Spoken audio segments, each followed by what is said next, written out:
il y a eu des soldats qui ont été enterrés là parce qu'on a déplacé à un moment donné les tombes parce qu'il n'existe plus ce cimetière-là. Puis on a trouvé les corps qui étaient avec des complets de militaires américains. Ah oui? Oui, il y en a. Puis on a trouvé aussi des boulets canons, beaucoup de boulets de canon.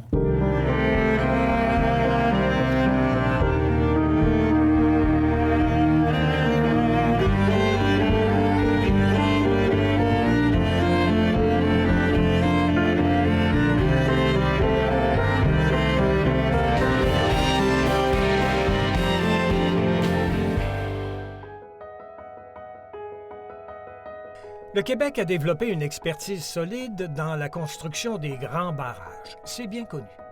Mais bien des ouvrages plus modestes jouent un rôle primordial, essentiel pour les populations riveraines. On en entend moins parler, même s'ils s'inscrivent depuis des années dans le paysage habité du territoire, pas loin des villes. C'est le cas du barrage Sartigan, érigé sur la rivière Chaudière, en amont de Saint-Georges-de-Beauce. En plus de retenir les glaces et régulariser le trop-plein des eaux le printemps venu, ce pourquoi on l'a érigé, le barrage Sartigan repose sur des assises où l'histoire s'invite. Pour peu qu'on en fouille les abords et qu'on s'intéresse au passé, on peut y faire des découvertes surprenantes.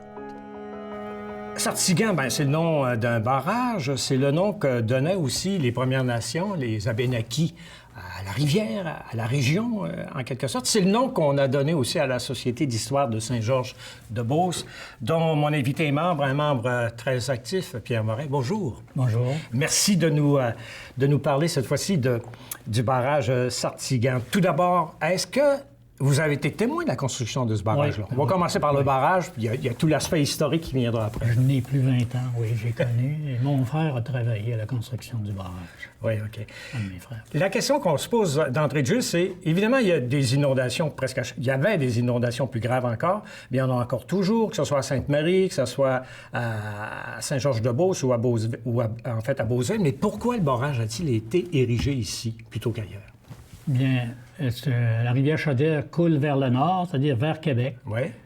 Et les dégâts commencent à Saint-Georges, la ville la plus importante. Après ça, l'eau descend vers Beauceville, Saint-Joseph, Vallée-Jonction, Sainte-Marie. Donc, on a pensé qu'en réglant le cas au premier endroit, Saint-Georges, qui est le plus au sud, que ça pourrait aider à débloquer tout le reste. Puis à partir de Saint-Georges, là, ça devient plus plane, en quelque sorte. Hein, absolument. Ça, c'est un des problèmes, parce que la rivière coule sur 200 km. Elle part de Mégantic, du lac Mégantic, et elle va s'acheter dans le fleuve Saint-Laurent à Charny.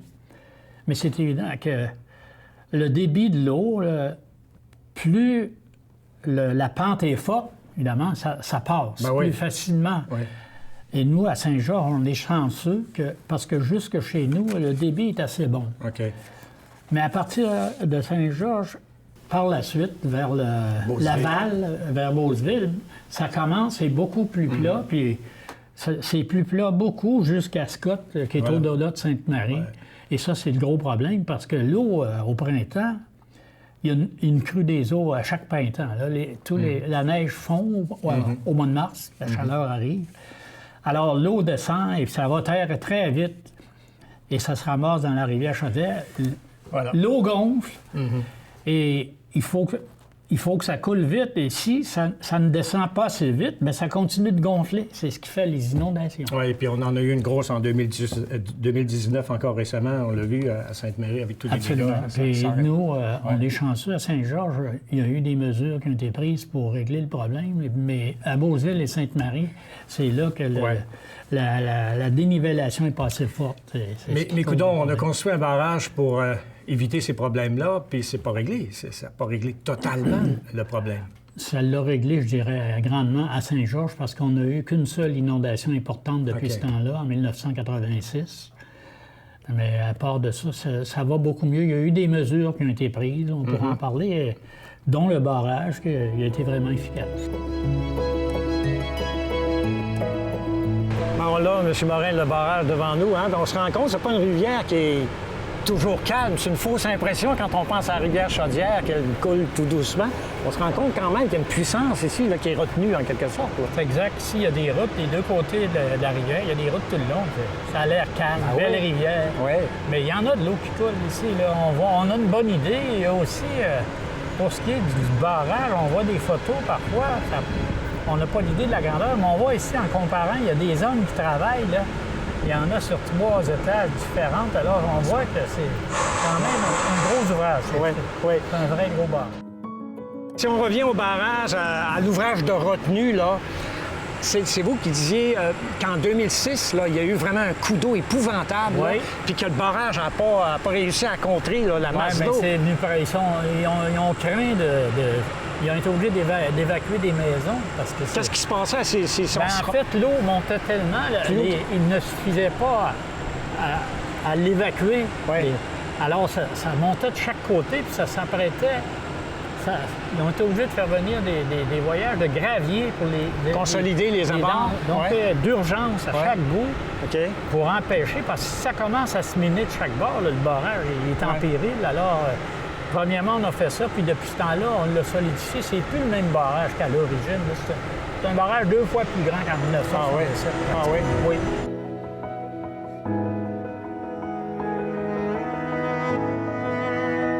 Donc, c'est un barrage qui est essentiel. Parlez-nous de son historique, là, en fait. Là. Qui et quand a-t-on décidé d'ériger ce barrage-là? Qui a pris la décision? Est-ce que ça a été long? Est-ce qu'il y a eu tergiversation et compagnie? Bien, depuis longtemps que les autorités municipales se plaignaient tout le long du parcours, mais c'est connu, ça, le débarque dans la Beauce, là, ça causait des problèmes, tout le monde le sait, et surtout les gens de la Beauce. Les autorités municipales faisaient des pressions, mais à un moment donné, il y en a un, vers au début des années 60, il y a un monsieur, un Français, qui était maire à Saint-Georges. Jacques Pinon. Pinon, qui était français d'origine et maire ici. Il est français d'origine. Il est arrivé à Saint-Georges à la fin des années 50. Et c'est un homme qui avait une forte personnalité, très persuasif. Et finalement, il y avait des solutions, lui, il disait, il préconisait des solutions.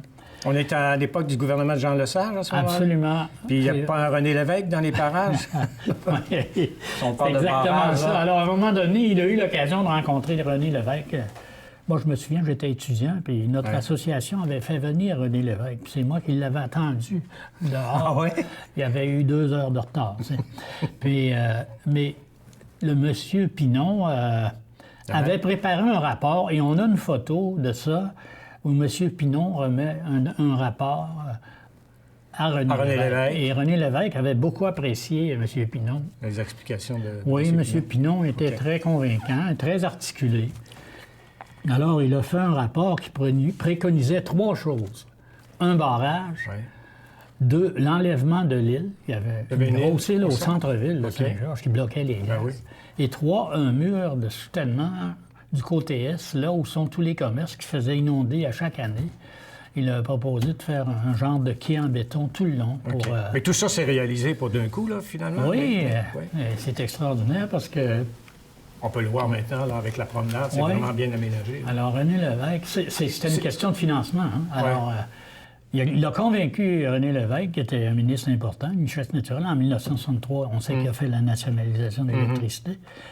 Alors, René Lévesque a accepté de financer, de sorte que la Ville, en 1965, a acheté l'île pour 10 000 Ils l'ont acheté. Puis qui était au pied des rapides? Il y avait des rapides, non? Non, c'était en plein centre. En plein centre de l'île? En plein centre de l'île. Le barrage est en amont, lui. Oui.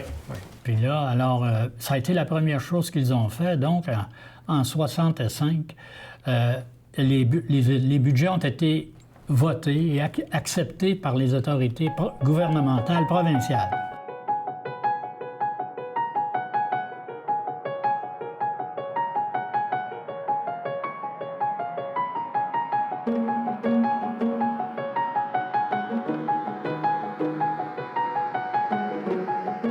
Quand on a construit le barrage, on n'a pas tenu compte, évidemment, de ce qu'on peut appeler les sites historiques. Oui, absolument. Bon, OK. Oui, c'est cet aspect-là que je vais vous amener. C'est que un un des faits historiques les plus importants qui est survenu dans la Beauce, c'est le passage du général Arnold et de son armée américaine qui allait attaquer Québec. Parce que en 1760, les Anglais, ça a été la conquête. C'était les Anglais qui étaient du maître au Québec. Mais les Américains voulaient devenir indépendants parce que l'indépendance est arrivée en 1776. Voilà. Mais là, c'est Arnold avec son armée qui... Donc, en 1775... Qui se rendait vers Québec, là. Oui, Arnold a dit, c'est pas seulement les États-Unis qui vont devenir indépendants, on va chasser les Anglais de Québec. Alors, il s'est entendu avec le général Washington. Il a été autorisé à partir du Maine par la rivière. Il n'y avait pas de route. En 1775, la route, c'était la rivière. Alors, ils sont partis en canot, environ 1000 ou 1500 soldats. Et ils ont pris différents cours d'eau.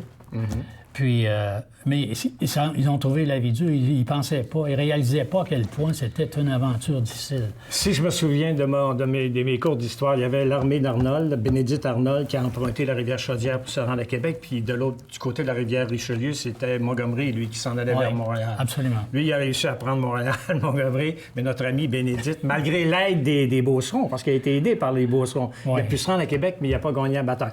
Parlez-nous justement du fait que les Beaucerons ont aidé ces Américains-là à essayer de conquérir le Québec. Bien, aider est une façon de parler, là. Alors, c'est qu'à Québec, pensait que les Beaucerons n'accueilleraient pas Arnold. Mais Arnold avait des coffres d'or en prévision de pouvoir acheter des provisions. Et c'était un gros problème, alors. Alors, à Saint-Georges, les marchands, les gens, c'était pauvres. Les gens n'étaient pas riches. Là, écoute, c'était petit. En 1775, c'était une bourgade. Là. Surtout, ils étaient installés dans le secteur de la Famine avec les Premières Nations, les Algonquins. Le secteur de la Famine, c'est la rivière Famine, vous voulez dire? Oui, un peu plus loin, à Saint-Georges. À Saint-Georges, OK, parfait. Et ils s'étaient installés là, les quelques Canadiens français avec les Premières Nations. Ils étaient contents d'avoir des pièces d'or. Tu sais. Alors, ils en ont vendu de la bouffe, mais il faut dire que les hommes de Arnold étaient exténués. Il y en a qui crevaient de faim, qui sont morts de faim. C'était des mercenaires, eux aussi, je pense, pour plusieurs. Sortes de gens. Oui, il y avait des mercenaires. C'est pas l'armée régulière. C'est des conscrits.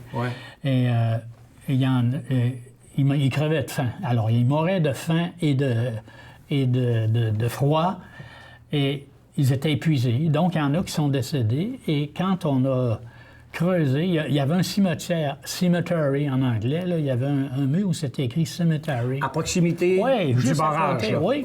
OK. Et il y a eu des soldats qui ont été enterrés là parce qu'on a déplacé à un moment donné les tombes parce qu'il n'existe plus ce cimetière-là. Puis on a trouvé les corps qui étaient avec des complets de militaires américains. Ah oui? Oui, il y en a. Puis on a trouvé aussi des boulets canons, beaucoup de boulets de canon.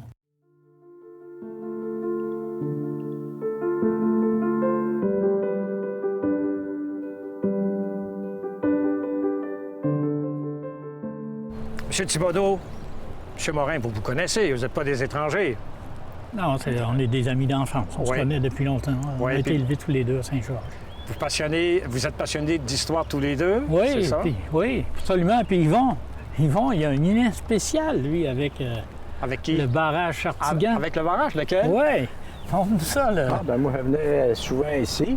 Puis un de mes amis, à un moment donné, il savait que j'aimais bien l'histoire. Alors, il y avait eu d'un de ses amis un boulet de canon qui a été trouvé dans le barrage quand ils ont fait les réparations. Quand ils l'ont construit, en fait, en 67.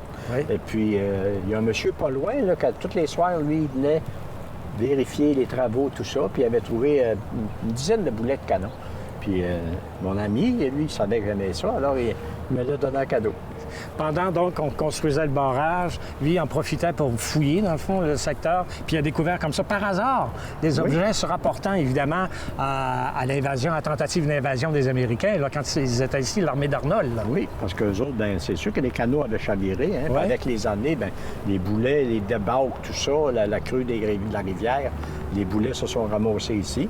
Alors, il y en a probablement beaucoup encore dans la rivière, mais là, il y a eu la chance d'en trouver une dizaine. C'est ça, il n'y a pas eu de fouille, comme telle, systématique ici. Non, aucune fouille archéologique. Et c'est tout à fait par hasard qu'on a pu obtenir ces artefacts-là, étant donné qu'il y avait... À l'époque, c'était comme ça que ça fonctionnait. Maintenant, ça serait inimaginable. On m'a dit que le monsieur Il était venu après, là, les ouvriers cessaient de travailler en fin d'après-midi, puis lui, il venait voir ça, puis il a peut-être trouvé un boulet par hasard, mais à tout événement, il est revenu à tous les jours pour fouiller, puis comme ça, il en a trouvé une dizaine. Incroyable! Ouais. Donc, s'il y avait eu des fouilles systématiques, et si on en faisait encore de nos jours, il y aurait de fortes chances qu'on trouve des vestiges, hein? Oui, malgré qu'il y a il y a peut-être une quinzaine d'années, il y a un monsieur qui avait eu un projet de partir de, mettons, Mégantic en descendant, puis essayer de trouver des artefacts. Mais c'est sûr qu'avec les débats qu'il y a eu, là, les glaces, tu sais, le mouvement des glaces était tellement fort que finalement, il n'y avait rien trouvé. Oui, c'est ça. Mais ici, vu que c'est ça, c'est parce qu'en creusant, mais là, c'est là qu'ils en ont trouvé. OK.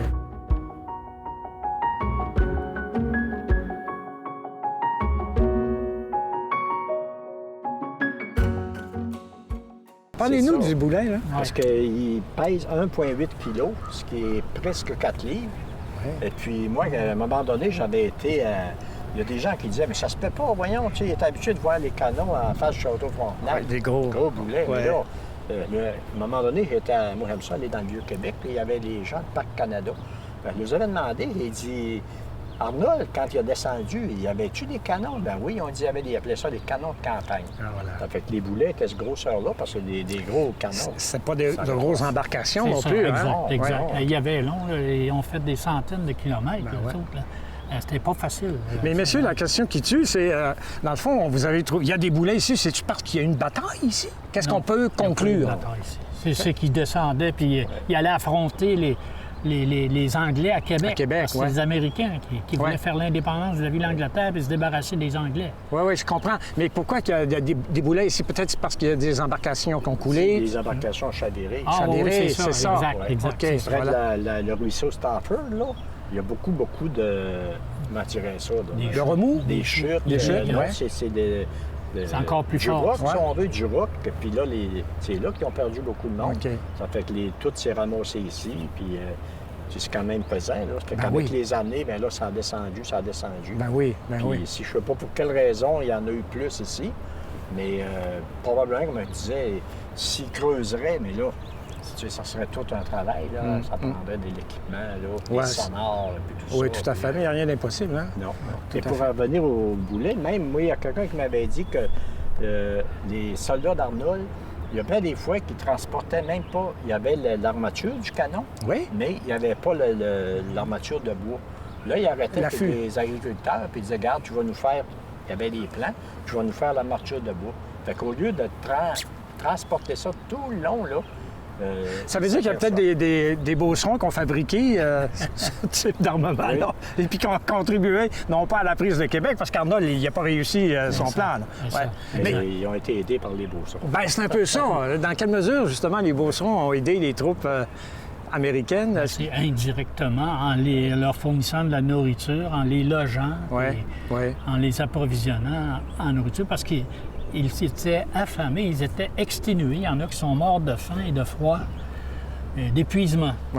Alors, ils ont aidé à se refaire des forces, ils sont restés quelques jours. Et quand ils sont partis, ils étaient plus en forme. Oui, mais quand ils sont revenus, ils n'étaient pas en grande forme non plus. Hein, parce que... ça, l'histoire ne mentionne pas. Mais il y a eu beaucoup de déserteurs.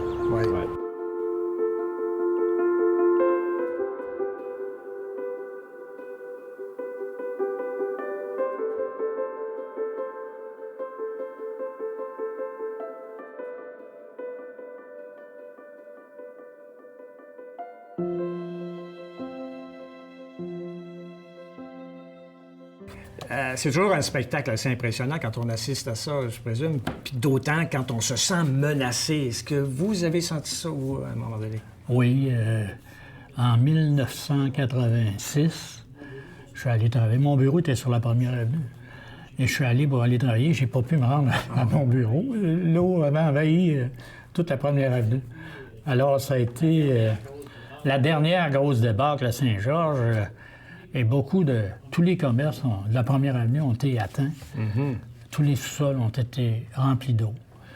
Et moi, je me souviens qu'on a été privé de téléphone parce que, traditionnellement, toutes les entrées électriques et les entrées de téléphone sont au sous-sol des édifices. Et les sous-sols ont été inondés totalement, même jusqu'au rez-de-chaussée, une partie du rez-de-chaussée. Et ça a causé beaucoup de dommages, évidemment. Mais ce qui est curieux, là, c'est arrivé ça dans la nuit du 31 mars au 1er avril 1986. Et en tout cas, il y a pas... Ça a causé des dommages, mais les édifices s'en sont tirés. Mais c'est sûr que quand tu as de l'eau, là, c'est long avant que l'humidité parte. Là, ça reste longtemps, ça, là, la moisissure. Mais ce qui est pire, c'est que lorsqu'on... C'est arrivé, on a coupé l'électricité. C'est dangereux pour le feu, là, les entrées d'eau et l'électrique au sol. Mais au début d'avril, après, là, quand ça a été réglé, bien, on a remis le courant et il y a des édifices qui ont passé au feu. En remettant le courant, forcément. Oui. Ah, là. Les boîtes électriques étaient imbibées d'eau. Alors, c'est là qu'ont été causés le plus de dommages. C'est qu'il y a plusieurs édifices qui ont passé au feu. Ensuite, les boîtes étaient imbibées d'eau, on n'avait pas réussi à régler. C'est pas l'eau qui était la grande menace, mais en fait, c'est une conséquence. C'est une conséquence, évidemment, des inondations. Ça a changé un peu le centre-ville dans ce secteur-là. Il y a eu des édifices. Ils n'ont pas le choix de s'ajuster, là. Oui. Puis on n'a pas reconstruit, on en a profité pour faire des stationnements parce qu'il y avait beaucoup de commerces. Alors moi-même, j'ai été privé d'électricité pendant plusieurs jours et de téléphone aussi. Forcément. Et j'imagine dans chaque famille, dans la plupart des familles beauceronnes aussi, on a une histoire comme ça, là, qui peut remonter à des inondations dramatiques, avec des quartiers, peut-être pas des quartiers, mais des maisons qui partent à dérive aussi. Ça a dû arriver. Oui, bien, pas en 86, mais il y a eu des autos, par exemple, qui ont été inondées en 1986. Mais la pire inondation de débâcle, là, on a parlé de 1917, c'était survenu le 30 juillet, mais c'était la pluie en 1917. C'est la pluie. C'est différent. Il y a eu les gros dégâts. Une vraie débâcle de glace, là, c'est la pire, c'est en 1896, où beaucoup de maisons ont été emportées, flottées. On a des photos. Les maisons, toutes en biais. Bien, c'est des maisons en bois, là. Et il y en a qui ont été perdues à tout jamais. Je veux dire qu'ils n'ont pas été reconstruites, là.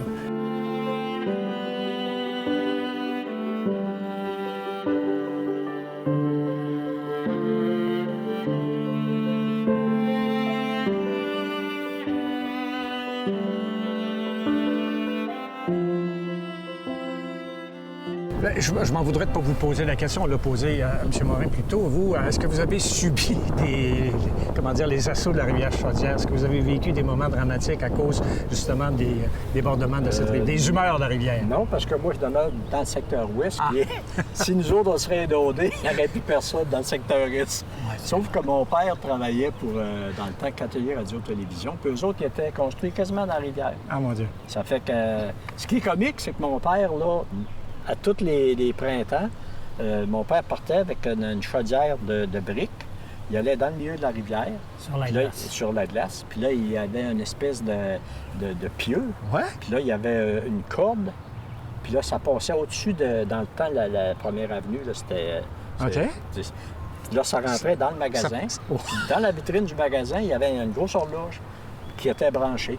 Fait que quand la glace partait, là, il y avait des poules de débarque. Ils vendaient des billets pour ramasser de l'argent. Et sitôt que l'horloge cessait de fonctionner, celui qui était le plus près gagnait. Celui qui était le plus près gagnait. Quand la glace partait, la chaudière descendait. Ah, c'est bon. La plug sortait. Mais moi, je disais, je faisais des jokes. Aujourd'hui, on ne pourrait plus faire ça. Non. Premièrement, l'environnement arriverait, le ministère de l'Environnement. Mon père, la CSST arriverait, il l'obligerait à avoir une vis avec... Non. C'est sûr qu'on ne peut plus imaginer ça. C'est impossible. Bien, écoutez, messieurs, merci beaucoup de nous avoir raconté cette histoire-là. Ça a beaucoup de poids, l'histoire, entre vos mains. Au moins 4 livres. Continuez. Merci beaucoup. Ça a été un plaisir.